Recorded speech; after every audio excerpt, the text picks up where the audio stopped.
The birth of an idea, a dream, a vision.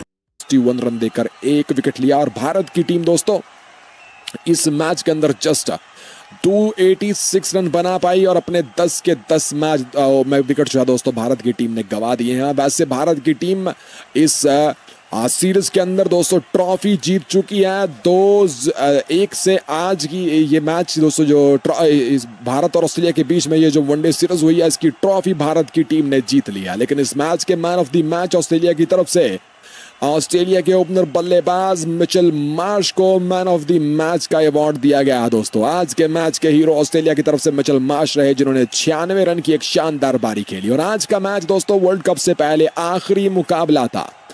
इसके बाद दोस्तों शुरुआत होने वाली है वार्म अप मैचेस की। जी हाँ, इसके बाद वर्ल्ड कप के वार्म अप मैचेस की भाई साहब शुरुआत होने वाली है भारत के अंदर। और वार्म अप मैच किस प्रकार रहने वाले हैं चलिए जरा जल्दी से आपको वार्म अप मैचेस की डिटेल बताते हैं। तो भाई साहब पहला वार्म अप मैच जो है वो 29 सितंबर को यानी कि फ्राइडे के दिन पाकिस्तान और न्यूजीलैंड के बीच में खेला जाएगा। और उस दिन 3 वार्म अप मैच खेले जाएंगे। पाकिस्तान और न्यूजीलैंड के बीच में एक होगा, दूसरा बांग्लादेश और श्रीलंका के बीच में होगा और तीसरा मैच साउथ अफ्रीका और दोस्तों तीसरा मैच जो है वो साउथ अफ्रीका और अफगानिस्तान के बीच में रहने वाला है। वहीं पर अगर उससे अगले दिन की बात करें तो उससे अगले दिन 13 सितंबर को भारत और इंग्लैंड के बीच में भी एक बड़ा मुकाबला, एक बड़ा दोस्तों वार्म अप मैच खेलता हुआ हम देख सकते हैं।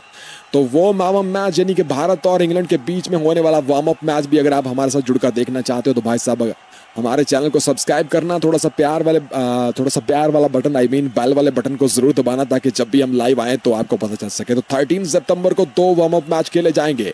पहला मैच जो है वो दोस्तों भारत और इंग्लैंड के बीच में खेला जाएगा और ये बहुत ही कमाल का मुकाबला होगा। भारत और इंग्लैंड के बीच में as a warm up match खेला जाएगा। और उसके बाद 2 सितंबर को दोस्तों वर्ल्ड कप की भी शुरुआत होने वाली है। तो आपको बताना चलूं कि वर्ल्ड कप की 2 अक्टूबर को वर्ल्ड कप की शुरुआत होने वाली है दोस्तों। और ये वर्ल्ड कप से पहले आखिरी सीरीज थी भारत और ऑस्ट्रेलिया के बीच में। इसको वर्ल्ड कप की प्रैक्टिस भी कह सकते हैं। पहले 2 मैचेस भारत ने जीते बहुत बेहतरीन अंदाज में और आज ये तीसरा मैच ऑस्ट्रेलिया ने जीत लिया है और ऑस्ट्रेलिया ने ये मैच जीतकर खुद को क्लीन स्वीप से बचा लिया है। इस मैच के हीरो हैं भाई साहब ऑस्ट्रेलिया की तरफ से मिचेल मार्श, जिन्होंने इस मैच के अंदर यहां पर आपको बताना चलूं कि इस मैच के hero man of the match Mitchell Marsh हैं। जबकि इस मैच के गेम चेंजर का अवार्ड दोस्तों ग्लेन मैक्सवेल को दिया गया है।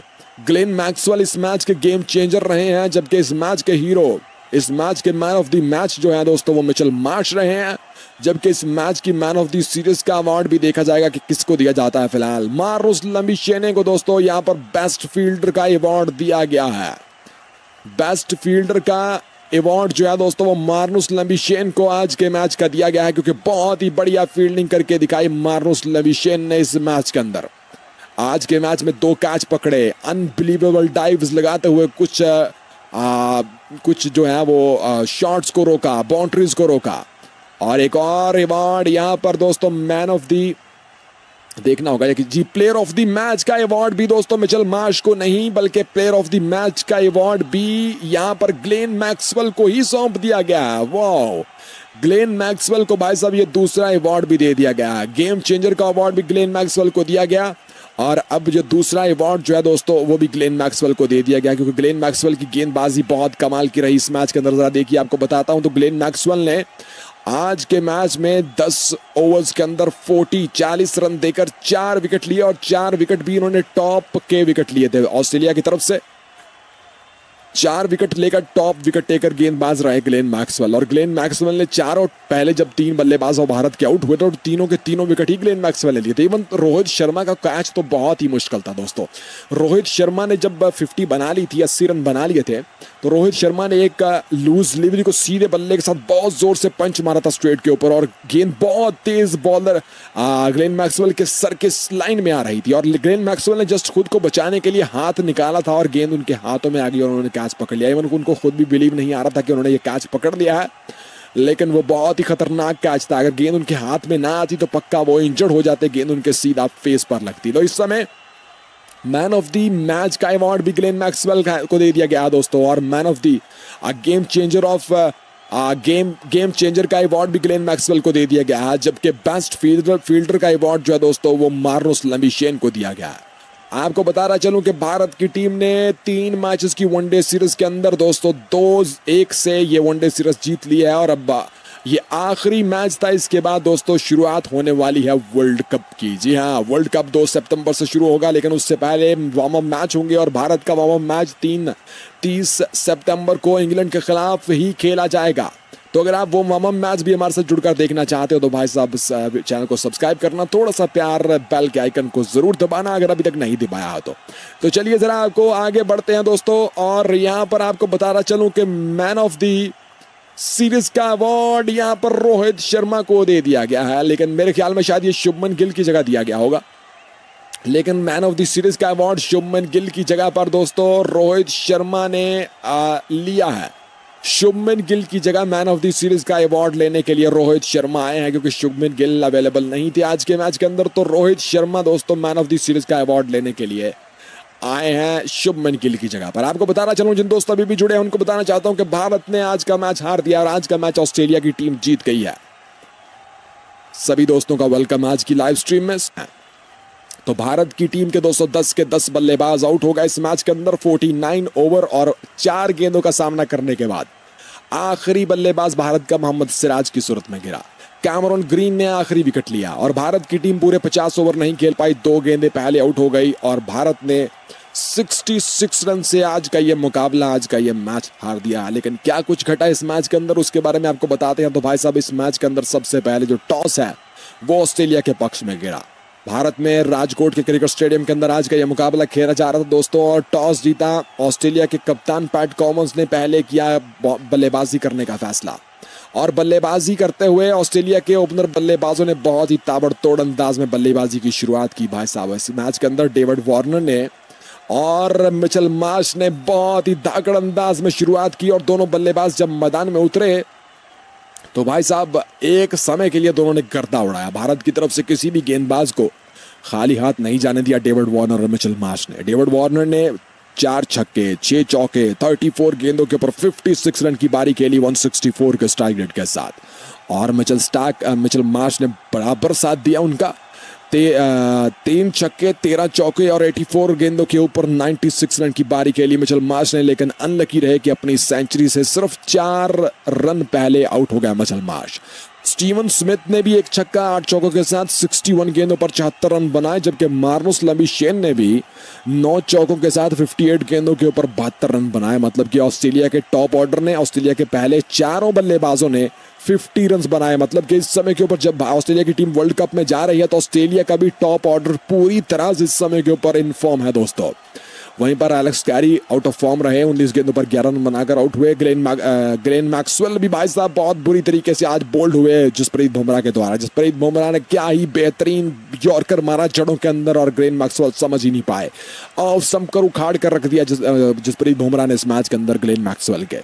कैमरन ग्रीन 13 गेंदों पर 9 रन बनाकर आउट हुए। पैट कॉमन्स ने 22 गेंदों पर 19 रन बनाए, जबकि मिचेल स्टार्क ने 2 गेंदों पर 1 रन बनाया और एक बहुत ही बड़ा टोटल भारत के सामने खड़ा कर दिया ऑस्ट्रेलिया की टीम ने। ऑस्ट्रेलिया की टीम ने दोस्तों इस मैच के अंदर भारत को जीतने के लिए 353 रन्स का टारगेट दिया और इतने बड़े टारगेट के सामने भारत की टीम की, लेकिन जरा रुकिए आपको पहले भारत की गेंदबाजी के ऊपर दिखाते हैं। भारत की गेंदबाजी भाई साहब आज कुछ अच्छी नहीं हुई थी। शुरुआत ही भारत की बहुत बुरी हुई क्योंकि ओपनर आने वाले ऑस्ट्रेलिया के दोनों ओपनर बल्लेबाजों ने भाई साहब भारत के किसी भी गेंदबाज को आज खाली हाथ जाने ही नहीं दिया। हर गेंदबाज की धुलाई हुई, सभी फास्ट गेंदबाजों की धुलाई हुई भारत की तरफ से। आज जरा भारत का बॉलिंग कार्ड आप देखेंगे तो आप हैरान रह जाएंगे किस प्रकार भारत के इवन जसप्रीत बुमराह भी नहीं बच पाए। बुमराह ने 10 ओवर के अंदर 81 रन दिए, 3 विकेट लिए, लेकिन इकॉनमी रेट उनका 8 से भी ऊपर रहा। मोहम्मद सिराज कुछ बेहतर गेंदबाजी की, 7.55 के इकॉनमी रेट के साथ विकेट न उनको 1 मिला और 68 रन दिए 9 ओवर के अंदर। वहीं पर प्रसिद्ध कृष्णा बहुत महंगे गेंदबाज, 5 ओवर के अंदर 9 की इकॉनमी रेट के साथ 45 रन दिए, लेकिन 1 विकेट उनको भी मिला। और रविंद्र जडेजा ने 10 ओवर डाले, 61 रन दिए, कोई विकेट नहीं मिला। वाशिंगटन सुंदर ने 10 ओवर डाले, 48 रन दिए, कोई विकेट इनको भी नहीं मिला। और कुलदीप यादव ने 6 ओवर डाले, 48 रन दिए, 2 विकेट लिए। भारत की तरफ से सबसे महंगे गेंदबाज प्रसिद्ध कृष्णा रहे 45 रन देकर 5 ओवर के अंदर, जबकि सबसे कामयाब गेंदबाज जसप्रीत बुमराह रहे 3 विकेट लेकर और दूसरे कामयाब बॉलर कुलदीप यादव रहे दोस्तों 2 विकेट लेकर। तो आपको बताना चलूं कि 353 रन्स का टारगेट भारत को चेस करना था और भारत की टीम में आज बहुत सारे बदलाव थे। भारत की टीम में ओपनर बल्लेबाजों को ड्रॉप कर दिया गया था। ना तो आज शुभमन गिल थे और ना ही आज के मैच के अंदर दोस्तों ईशान किशन थे। तो ऐसा एक्सपेक्ट किया जा रहा था कि भारत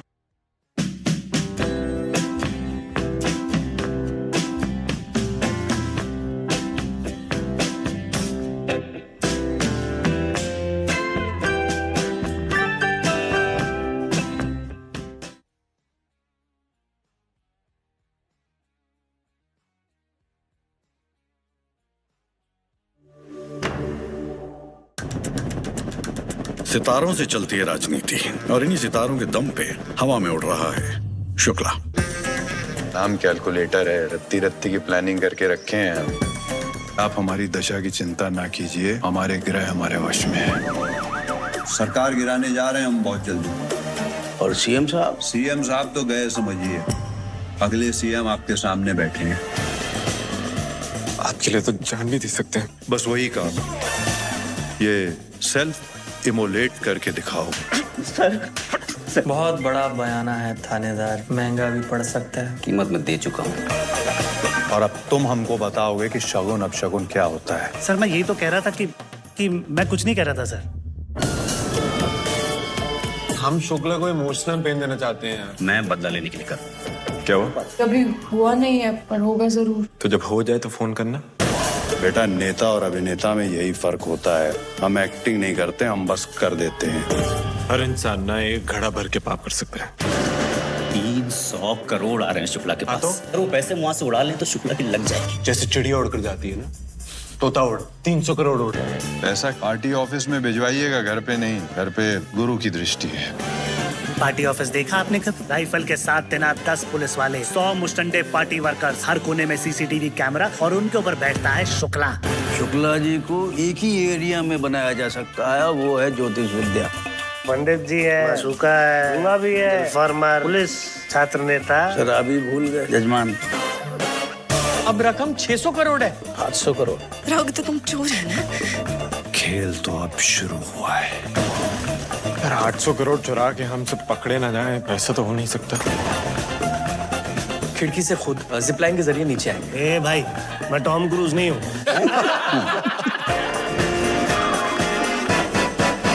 चूना बहुत कमाल की चीज है, दिखता नहीं और लग भी जाता है।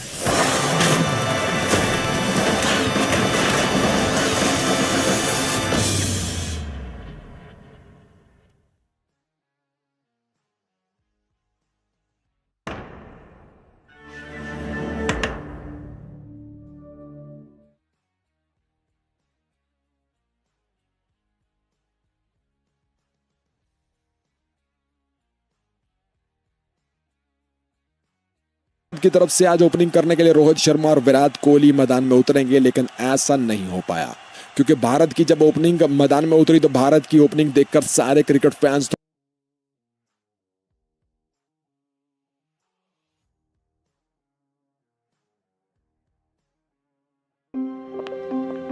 Etihad believes in going the extra mile, and it doesn't take that much. A touch of thoughtfulness, extra comfort, a little more taste of home, and a constant connection with the ones we love. It's my daddy's birthday. At Etihad, we go that extra mile to see people around us smile. An experience with just a little more. Etihad. Family road trip पहली बार नहीं रुकेगी अपनी car. अब गली गली बजेंगे ढोल। Our life is now on a roll. आगे बढ़ते इंडिया की खुशियां और भी बढ़ी। ऑल्टो K10 के साथ इंडिया की चल पड़ी। India's highest selling car, driven by over 45 lakh proud owners. View. Special broadcast from launch site Sriharikota. India's big Surya Namaskar.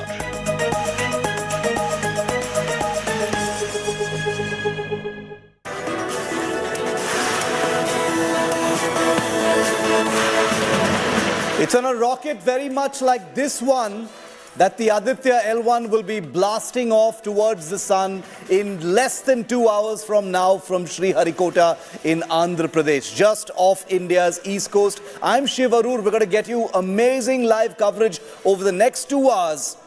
The build-up to Aditya L1, India's first space mission to study the star at the center of our solar system. We've got the best cameras, the best experts, the best analysis, and of course, live coverage from where the takeoff will take place less than 2 hours from now. Thanks for joining our coverage and making us the most watched channel on all big news days. Here are the headlines. After the moon, India aims for the sun. ISRO's maiden solar probe to begin. Aditya L1 blasts off at 11:50 a.m. Space-based mission to unravel the sun's secrets.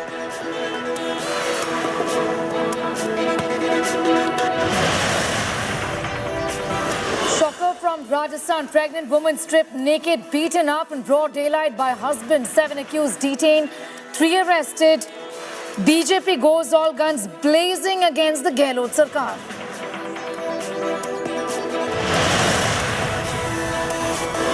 Buzz over angry Trinamool. Fishers in opposition block after key meeting. Mamata skips India press meet. Sources say Didi miffed with slow alliance, wants Congress to clear its stand on relationship with the left.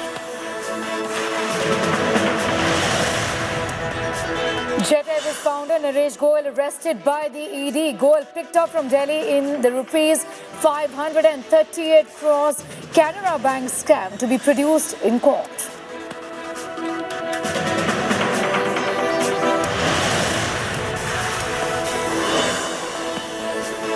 It's the clash of the Titans as India take on Pakistan in the Asia Cup opener today. A first one-day match between the two teams in 4 years.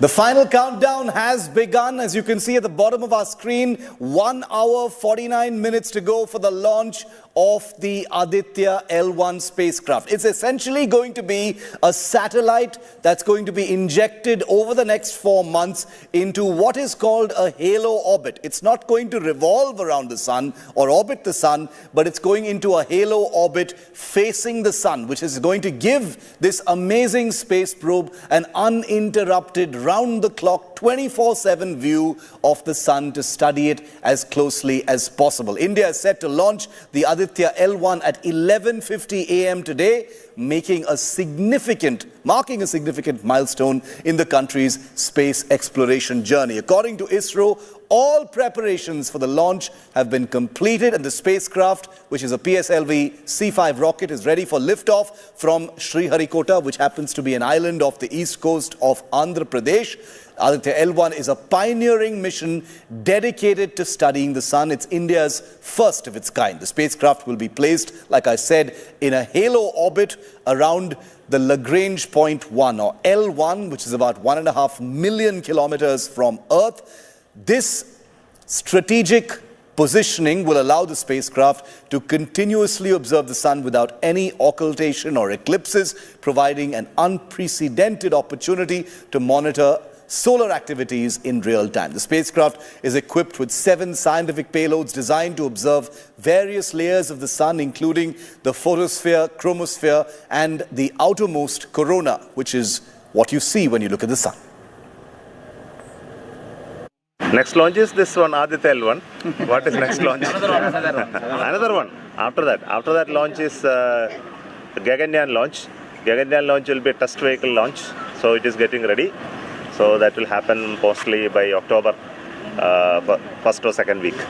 Another one, sir. After that, we will have launch of GSLV Mark II GSLV launch for INSAT 3DS. Then we will have launch of SSLV D3. Okay. Then again we will have launch of PSLV. Then we will have launch of GSLV Mark 3. Like that, it will continue. Huh? We are ready, as you have been hearing or reading in the newspapers and elsewhere, that ISRO has announced 3 days back that we will be launching Aditya L1 mission on 2nd September, morning 11:50 hours. So we are sticking to that plan. And last couple of days we had detailed reviews of various systems, launch vehicle, satellite, and other associated ground support system.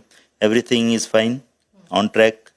And considering the overall status, we don't see any problem in going ahead with the launch on 2nd September. After the success of Chandrayaan, I think that's been reconfigured as an Aditya L1. That means original objective remains same. An added objective of looking at the space weather and trying to forward our operational satellites point of view. I think this mission was repositioned for the L1. And it's really technically, it's very, very challenging to acquire the L1 point and have an orbit around that. And over and above that, able to survive for the 5 years with a very, very accurate pointing requirements, this mission is concerned. And that way, I think today we have nearly 7 science instruments. With that, these will having one is technically very, very challenging to acquire the orbit, and scientifically going to be rewarding.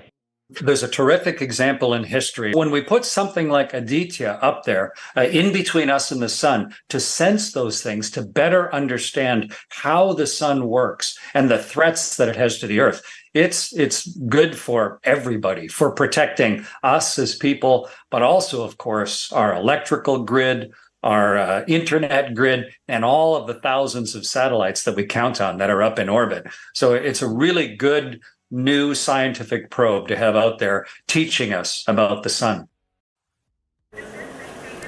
Okay, we're going to be bringing you perspective from all sides of ISRO. Remember, our 4 reporters with their cameras are going to be live from Sriharikota. In a minute from now, I'm going to show you what their cameras are seeing. We're also reporting live from the ISRO Center, the Space Application Center in Ahmedabad, because that is the ISRO division that looks very closely at what's happening during the mission, especially during the launch phase.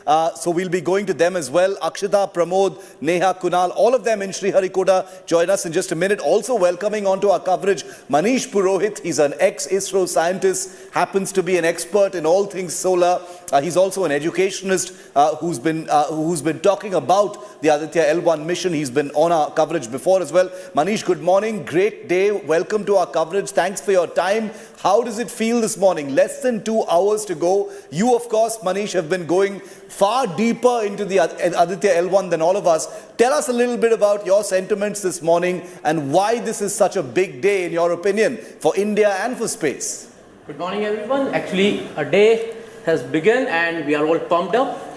See, the countdown right now is on. Yeah. And we are just waiting for that liftoff, and those golden words when the announcement happens that liftoff normal, that gives the goosebumps. And then, then different stages comes in. So the whole thing will be at 11:50.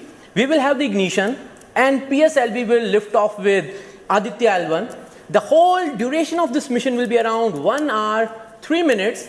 At that point of time, after that 1 hour, 3 minutes duration, Aditya will be separated from the 4th stage. The next 14-15 days, it will be going around the Earth, increasing the orbit, raising the orbit maneuvering will happen. That will be done with the help of onboard thrusters. There are 8 22-Newton thrusters onboard Aditya. They will be fired at perigee, the closest point to Earth. We will be increasing the orbit and gradually then we'll go towards the big journey towards the L1 point. There we will be firing liquid apogee motor. So the whole duration 109 days, and at that point with little tweaking we will be entering the halo orbit around the L1 point. And halo orbits are big, they are really big. They can be, the 2 farthest point can be in few lakhs of kilometers. And the total duration of that orbit will be around 178 days. So that Aditya will be taking 177 point something few days. So let's say 178 days to complete one halo orbit around the L1 point. Yeah. No, that's incredible, Manish. But also, many people will be wondering, 1.5 kilometers from the Earth is much closer to the sun. But also not very close. We know the distance between the Earth and the Sun is quite vast. From that distance, from 1.5 million kilometers, Lagrange point 1, what are the kinds of advantages as far as observing the Sun are concerned, Manish, as opposed to observing from Earth? I know distance, of course, is a huge factor, but how are things different at that much closer to the Sun? Okay, let's take the example of Earth. Yeah. We are safe and secure, but Sun is still firing everything that we want to study. There are X-rays, there are UV, there are high energy particles. It's still firing. But we are safe. How? Our atmosphere stops those high energy particles. Our magnetosphere, Earth is a magnet. It safeguards us. It protects us. It never let the sun to ruin